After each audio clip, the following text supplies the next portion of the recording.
What's going on, everyone? I'm Travis Brown with the Eagle alongside Texas A&M defensive lineman Albert Regis. Albert, first off, how's the week going? How are you feeling getting geared up for a big game this weekend? I mean, the week's been going great. It's been a blessing. And every day we've just been working to get better and want to know mentality. And I mean, this game is just as important as any other game in the SEC. You've been running out on Kyle Field for a while now. Does that feeling ever get old when you run out the tunnel the first time and hear everybody in the stadium and the fireworks, everything now? No, sir. It never gets old. It's always a new excitement, a new feeling, and something that is a core memory and will always be remembered. Do you have any pregame superstitions, rituals, anything you do before the game? I personally don't believe in like superstitions and anything before the game, but before the game I always pray, and then the rest God takes care of.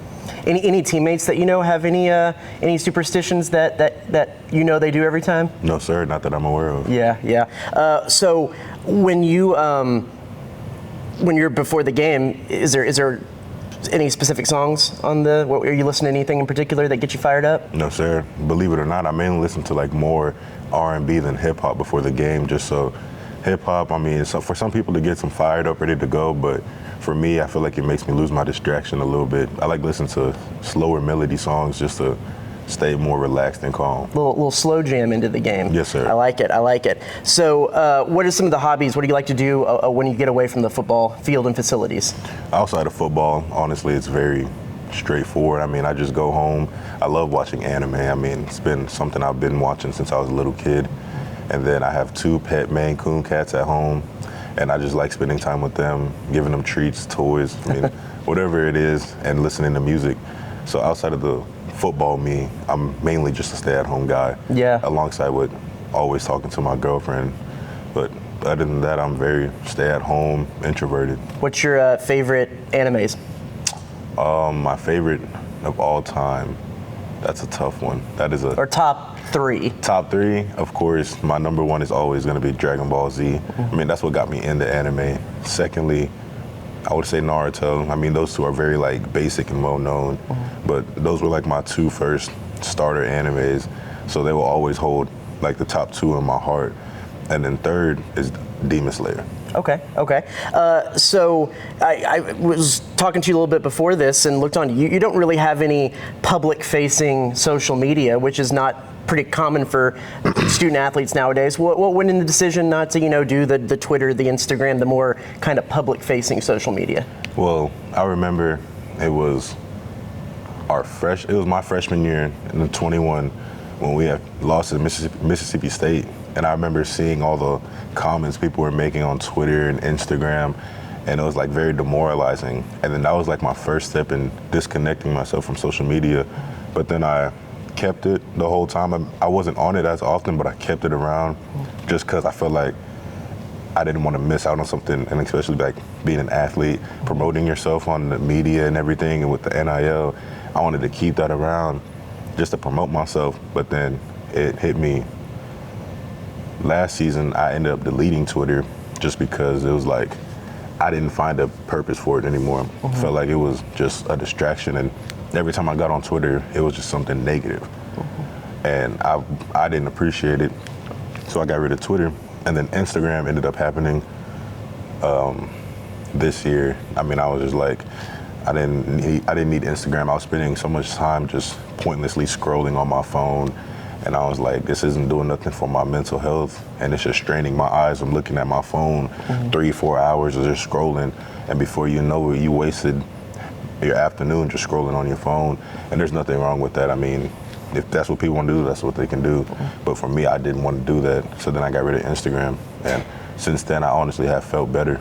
Yeah. Have you found that you've replaced some of that scrolling time with some more productive activities? What are some of those that you find yourself doing on a daily? Firstly, I caught up on sleep. That was like the first thing. I was finally able to catch up on sleep, so I was happy with that. And secondly, I started just going on walks more.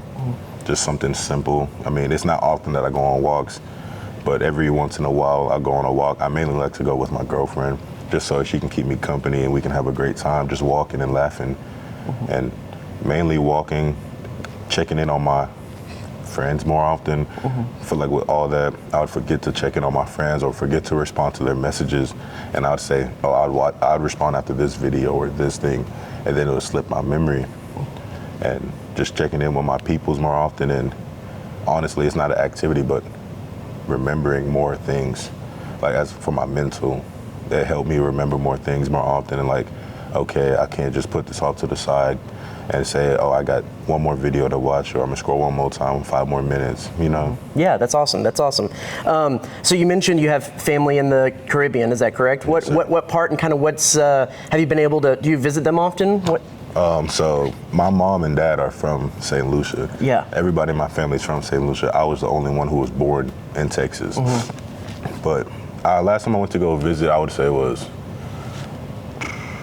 man, it's been a while. It was 2019. It was December in 2019. My great grandmother had passed away, so I had went back for her funeral, and that was the last time I seen everybody. Because then after that, COVID had hit. Yeah. My mom had went back previously this summer, but she wanted me to go along too, but I told her I couldn't because of football. But I plan on taking a trip out there for my 21st birthday. Thank God my 21st happens to fall in that month of May. So, you know, we have that month off, no school, no football.